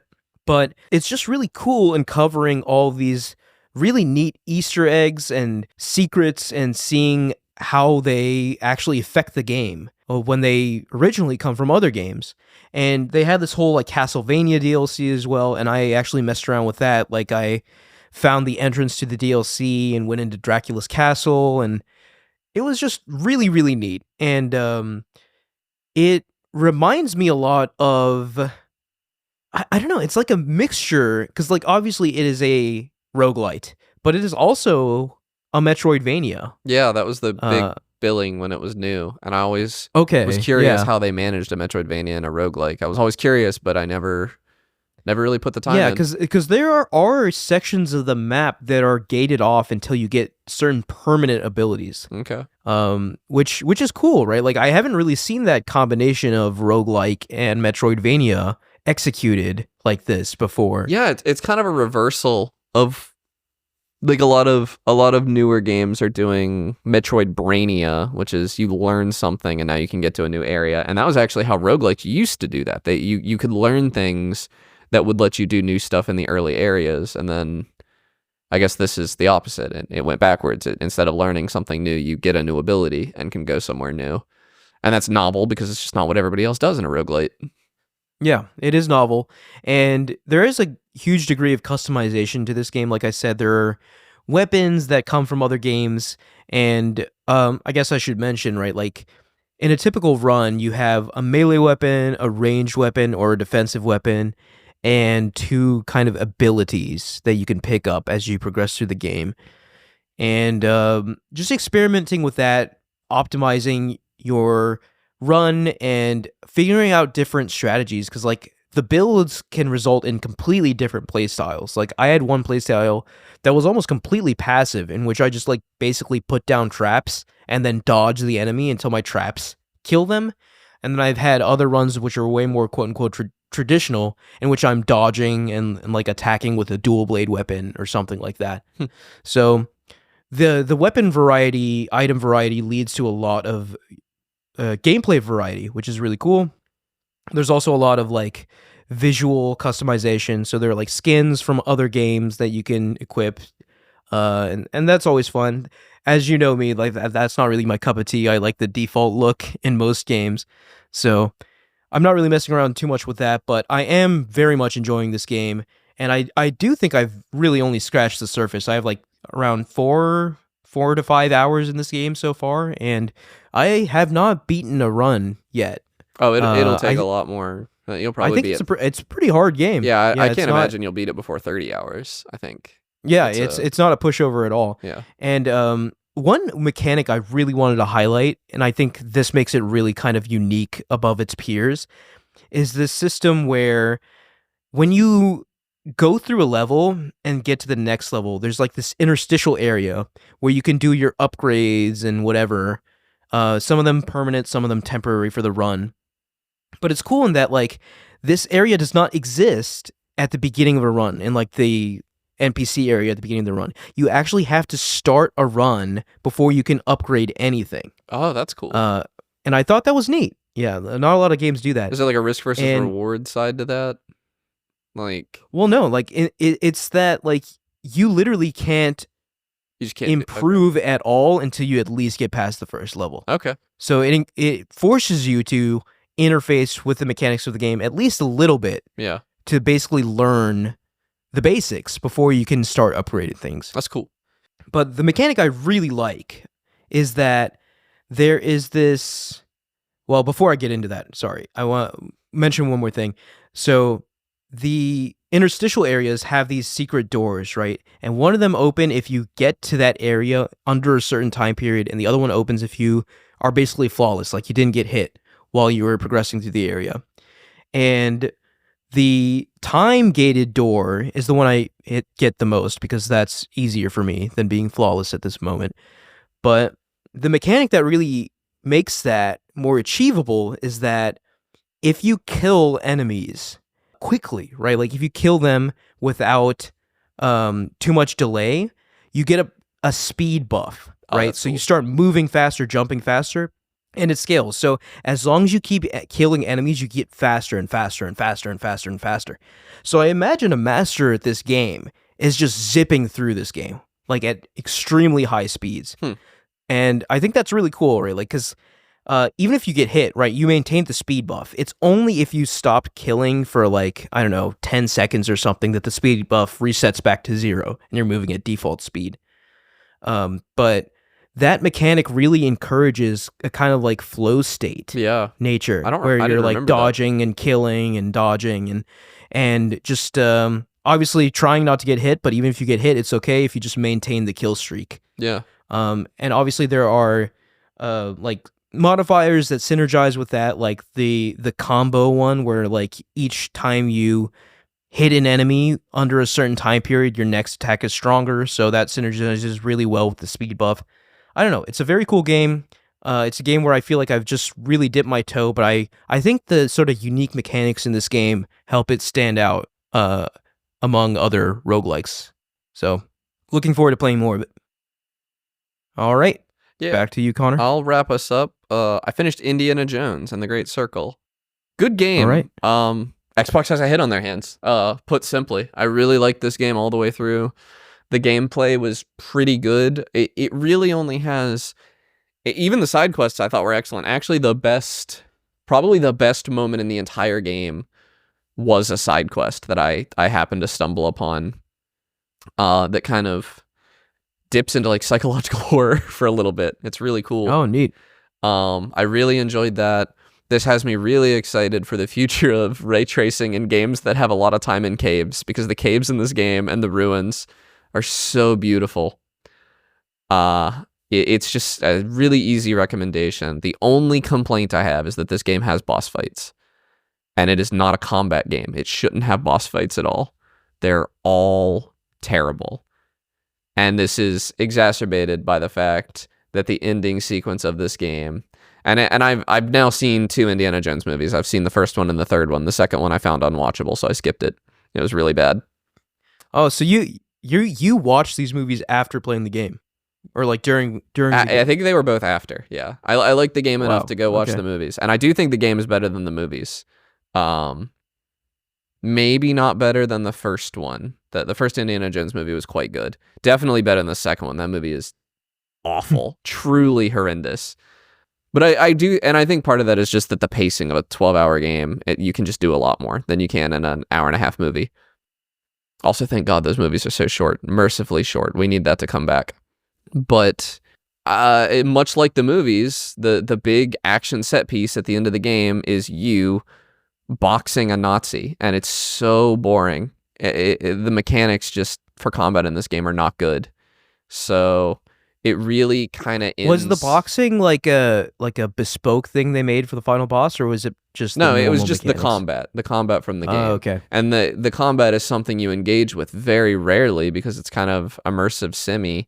You spend a lot of time either using your gun or using stealth to kind of avoid combat. And now suddenly they take your gun away, they take your whip away, and you're just stuck hand-to-hand combat with this guy, which is just a mechanic that, like, if you played the game the way I did, you engaged with it once up to this point, so you don't really know how to do it. I couldn't remember how to block. By the time I got here, it took me like I'm mashing my keyboard trying to find the block button. It's V for anyone curious. And you just have to kind of get the timing down to like parry this guy's attacks, and it's just really boring. And it should have been an Uncharted set piece. Should have been the ending. Yeah, I was actually thinking of Uncharted 4 when you mentioned it, because that also is a melee set piece. Yeah. Spoilers for Uncharted 4, but you're having I a don't even remember pirate this. sword fight on a burning ship. Okay, and so it's setting-wise, this was sick. I don't want to spoil Yeah. the setting, because the setting was actually really cool. The story was cool. But mechanically... But for Uncharted 4, Uncharted, they the implemented like a mechanics were cool. whole new sword fighting mechanic just for that boss fight. Yeah, and it worked. No, this was the first-person combat, and it just didn't work. It was really bad, and it really sucked because, like, I was riding a high getting here. That it was exciting. It was the ending of the game, and then it was like I died like a million times to this because I didn't know how to do it. I never learned how to do the combat in this game, and I mean, like, this is like probably a 2 to 5 minute fight, and it took me 40 minutes to beat it. Probably I was dying over and over and over, and not in a fun Dark Souls kind of way, but in a fun like, oh, I don't even remember the tutorial to this kind of way because it was 10 hours ago the last time I did combat. Just not good. I don't know why they did that. And it's a problem in immersive sims, I think. A lot of them like to do boss fights, and they just don't really fit the genre, in my opinion. Do you agree, Mike? Where do you land on that? It depends on the boss fight. It depends on the If they immersive give sim you as well. if they give you enough options during a boss fight, that's not just raw encounter. But I feel like in immersive sims, it's so easy to just fall back on. You just have to fight the boss. Yeah. Like Deus And I don't wanna Ex fight the Human boss, yeah. Revolution's director's cut. Originally, in the original game, you had to fight the bosses. You had to kill the bosses. But in the director's cut, they went through and added non-lethal options to every single boss fight. Nice. You didn't have to kill the boss. You could, I don't know, explode gas canisters and make them pass out or whatever. Yeah, I mean, the whole point of an immersive sim is like choice. Yeah. Right. Well, and if to be fair, that's it not all what boils down to a fist fight at the end. Indiana Jones never claimed to be an immersive sim. It just has a lot of similarities to the genre. Yeah. And I don't think there should have been a way to get out of fighting the Nazi hand to hand, because that's what happens in the movies. They were clearly trying to emulate that. It just should have been more fun. The combat should have been better, or the fight should have been easier or something. I don't know. It didn't work for me at all. And this is not a unique to me sentiment. I looked at the subreddit and people hated this generally. So aside from the last boss, though, overall positive. very impression. positive, very good game. Yeah, hard. How long did it take for you to beat it? Oh, let me look real quick. I think Xbox will tell me. Not terribly long. I did a lot of side quests, so my guess would be 15 hours. Oh yeah, that's a great length. Yeah. It's if you could probably beat the game with no side quests, and like I uninstalled it Oh my god. Because I was done with it. Let me see if I can. Yeah, according to this, it's 15 hours main story, 24 hours main plus extras. So, Okay, yeah, I think that's a solid length. yeah, it probably took me. It might have taken me 20 hours then, because I did some of the extras. A lot of the extras, I would say. I didn't like find every collectible or anything. I wasn't that into it, but I did. The side quests were good. The side quests had a lot of, in the same way God of War did, kind of a lot of character in the side quests. And there were a lot of like totally bespoke areas with unique assets and cool like set pieces in the side quests. So Yeah, it's a good well, game. that's good to hear. Yeah. Xbox finally, they finally done it. They had a hit on their hands. All they had to do was buy Machine Games that was already making excellent games. Yeah. Hey, you buy enough people, Yeah. one of them are bound to put out a good game. Yeah, exactly. All right, is that it? Do we have any other games we want to talk I about? think I'm good. I think Yeah, just I have have the three. nothing. I'm gonna All play right, as we approach the 2-hour mark here, very, very possible that a couple days after this, or the day after this episode goes live, we get a Switch reveal. And if that happens, you guys know what we're going to be talking about next week. And if it does happen, forgive us for not talking about it this week because we record on Tuesdays. But that being said, thank you all for listening. You can follow us at Podcast Game Talk on Instagram, Twitter, TikTok, and YouTube. Click the link in the description to join our Discord and talk to us there. And please like, rate, and review us on SoundCloud, Spotify, Apple Podcasts, or any other podcast services you use. Thank you, Connor and Mike. Yeah, see you guys next week. See you next week. See you next week. Bye.